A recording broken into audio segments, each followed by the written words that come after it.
इसका मतलब पढ़ा था। आज की क्लास में स्टार्ट करते हैं क्यूब, जो कि हमारी न्यू क्लास है।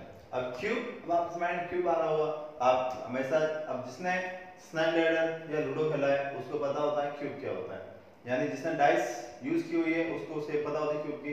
तो क्यूब की शेप कैसे होती है, इस बार हम बनाना चाहें।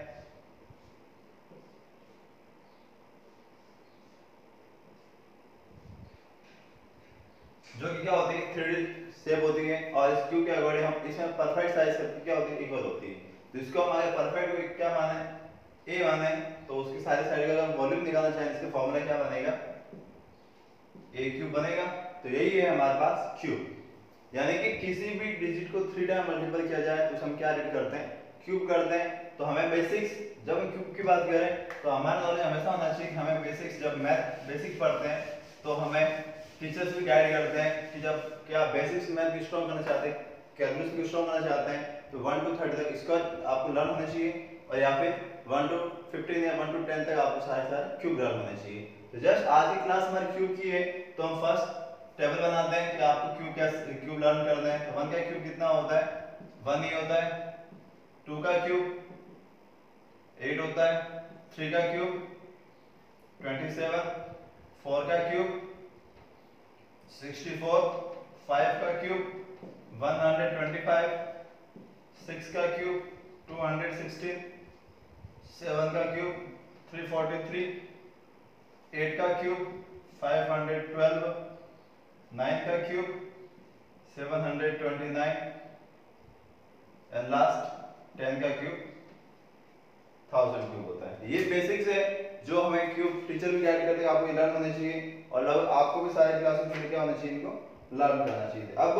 अब इनकी बात करें, मैंने लिखा था आपको तो लर्न करना ही है, बट इसको मैं लिखने का पर्पस ये था कि मैं आपको आइडिया बनाना चाहता कि अगर इसकी प्रॉपर्टी देखें, अगर आप इवन ओड नंबर का अगर आप क्यूब करेंगे तो आपको वापस डिजिट क्या होगी, और डिजिट फाइंड आउट होगी। तो ये आपको माइंड में फिट करना है कि अगर आपके सामने 1 है जिसका क्यूब क्या आएगा 1, 3 का इसका वापस यूनिट प्लस क्या आएगा, ओड नंबर ही आ रहा है 7, अगेन 5 का चेक कर, 5 वापस क्या है, ओड नंबर है। 6 7 क्या है, ओड नंबर। 3 भी ओड नंबर। यानी कि अगर मैं किसी भी क्यूब का करूं तो अगर मेरे पास इवन नंबर है तो मेरे पास क्या आएगा, इवन नंबर ही आएगा, और अगर मैं ओड का करूं क्यूब तो मेरे पास वापस नंबर क्या होगा, यूनिट प्लस क्या रहा हूं, ठीक है। जो ये यूनिट प्लस है ना, इसी से मेरे पास क्या मिलेगा, ओड का ओड नंबर मिलेगा, इवन का आपको इवन नंबर ही फाइंड आउट होगा। तो ये बेसिक्स है जो इस प्रॉपर्टी को हमें लर्न करना होता है, क्योंकि आपके कई बार क्या होता है, आपको बड़ी इक्वेशन दे रखा होता है 4 5 6 7 8 6, इसका क्यूब करें तब आपके पास यूनिट प्लस डिजिट क्या आएगी, यही पूछते हैं। अब जैसे ये 6 है तो इसका यूनिट प्लस क्या होना चाहिए, 6 ही होगा, तब आपको डायरेक्टली बताना होगा इसका वापस यूनिट प्लस होगा, वो भी क्या आएगा, इवन नंबर ही आएगा, जो कि ऑब्वियसली क्या होगा 6। यानी इनके आप कितना भी कर लें तब आप लॉन्ग में भी जाएंगे, जैसा आपकी बुक में लिखा हुआ है 2 का लिखा हुआ है 8, और 12 का लिखा हुआ है 1728।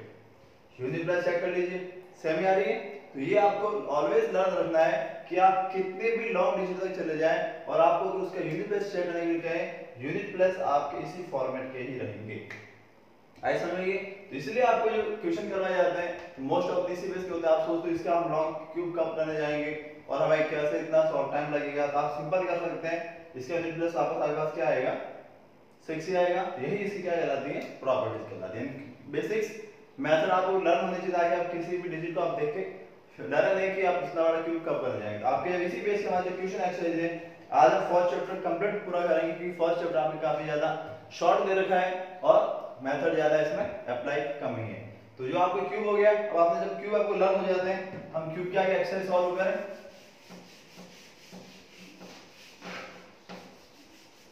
क्योंकि क्यूब हमारे लिए बेसिक्स 10 तक लर्न करने होते हैं, और किसी ये आपकी इच्छा है कि आप ज्यादा लर्न कर सकते हैं तो मोस्ट ऑफ द आपको 15 तक सारे क्यूब लर्न होने चाहिए, क्योंकि 15 तक आप लर्न करते हैं तो आपकी क्विक कैलकुलेशन है वो क्या होती है, आपकी इंप्रूवमेंट होती है। आई समझ में, ये ध्यान रखें। जैसे आपको फर्स्ट वाला क्वेश्चन दे रखा है, आपको फर्स्ट फोर्थ आपको ऑलरेडी बता देता हूं।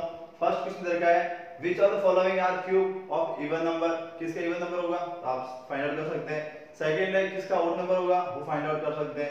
अब find the cube of following numbers, अब आप 7 का है तो आप ऑलरेडी 7 का कितना होता है 343 होता है।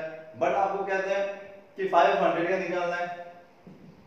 अब इसको आपको क्या निकालना है, क्यूब निकालना है। तो कैसे करेंगे क्यूब निकालने के लिए, इसको हमें पता है, इस फॉर्म में लिखते हैं। इसका मींस क्या होता है 500 मल्टीप्लाई 500 लिख लिया मैंने। अब आपको बेसिक पता है कि 5 का क्यूब कितना होता है 125। या देखिए डिजिट चेक करो कितनी डिजिट है 2 4 6, मतलब 2 + 2 + 2 6 0 है। विदाउट कैलकुलेशन 1 2 3 4 5 6, यही आपका क्या हो जाएगा आंसर।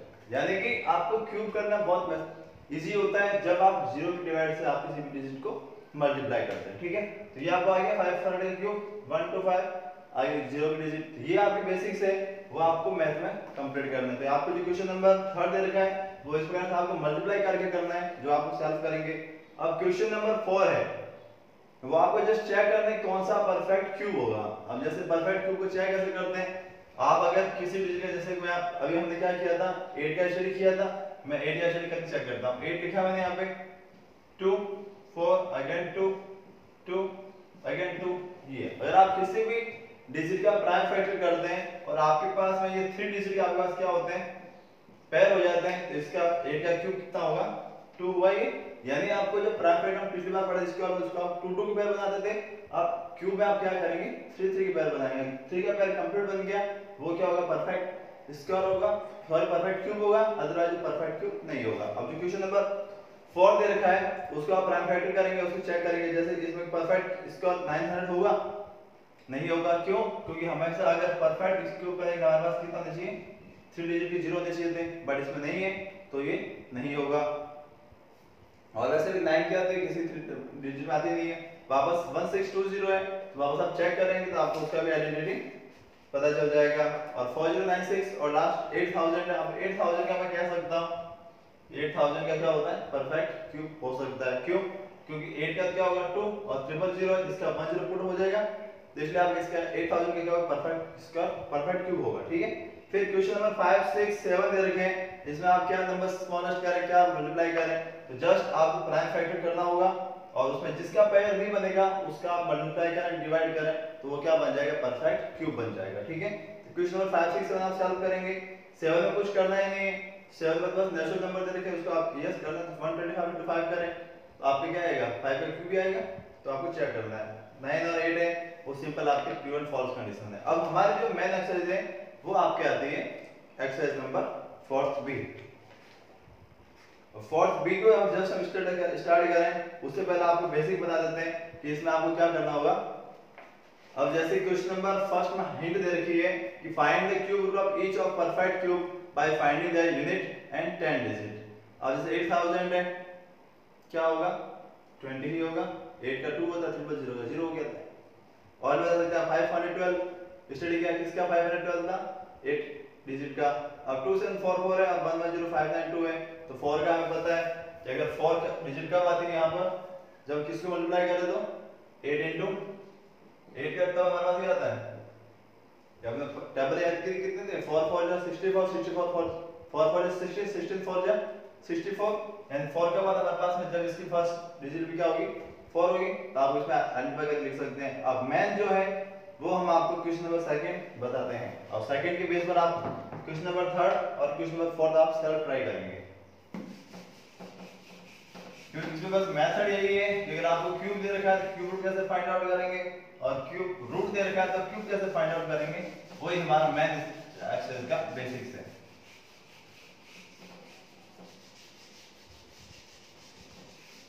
तो हमारा फर्स्ट क्वेश्चन हम लेते हैं जिसमें आप लोग सोच रहे होंगे कि सर इजी क्वेश्चन करते हैं, हम इस बार करते हैं 13824 जो आपके इस क्वेश्चन नंबर 2 में सबसे लॉन्ग क्वेश्चन दे रखा है, ताकि आप डाउट ना करें कि सर इजी क्वेश्चन करते हैं। 13824 अब ये बार हमने क्वेश्चन लिखा तब आपको बेसिक से प्राइम फैक्टर सबको इजीली आते हैं, चेक करें 2 6 अगेन 9 अगेन 1 अगेन 2। बस आपको थोड़ा डिवाइड करना, आपको ध्यान रखना आपकी मिस्टेक्स में ना फाइंड आउट हो जाए, ठीक है। आगे नेक्स्ट करेंगे 2 3 4 5 6 डिवाइड करो इसमें 3 2 जा 6 3 4 जा 4 2 8, 9 minus 8 1, अगेन 10 11 हो गया, 5 2 10। मैं इसे ऑरल कर रहा हूँ, आप इसमें कंफ्यूज ना हो, ऑरल फ्री प्रैक्टिस आपको करनी है, ठीक है। आप ऐसा नहीं बार बार इसके लिए डिवाइड करने के लिए कुछ जाएंगे, आपको डायरेक्टली मेथड से डिवाइड करने के लिए आपको प्रिपेयर करना है, ठीक है। अगेन 2 2 1 जा 2, 7 2 जा 14, अगेन 2 2 जा 4, 8 2 जा 16, अगेन 2 कितना आएगा, 8 2 जा 16, 6 2 जा 12, 4, अगेन 2 4 3 2, अगेन 2 2 1 6, 2 1 6 किसका था, याद होगा आपको, थोड़ा आ रहा होगा, अगेन फैक्टर करते जाइए, 1 0 8 5 4 2 7, अब यहाँ पे आप किसका करेंगे, 3 का करेंगे, ठीक है। 9, अब चेक कीजिए सभी पैर बने, 2 का पैर बना,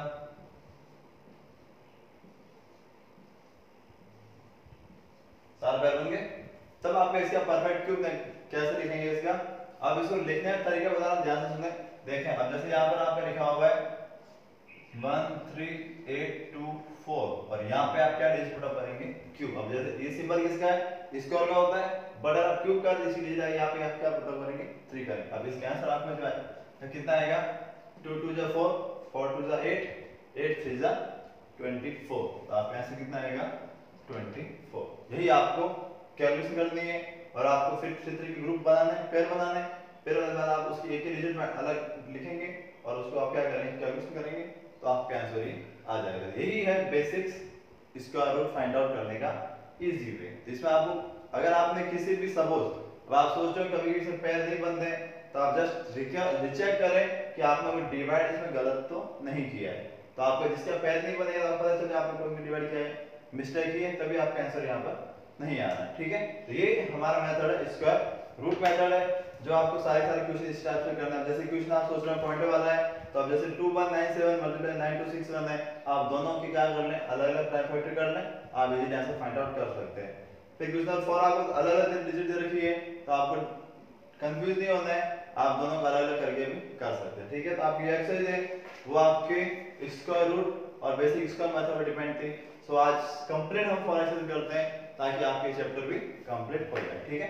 फिर हम नेक्स्ट वीक प्रिपेयर रहें, नेक्स्ट वीक हम बेसिकली 1 2 3 4 हम चैप्टर पढ़े, तो उनके 2 2 पैर बना हम इसका क्या करेंगे, टेस्ट लेंगे, ठीक है।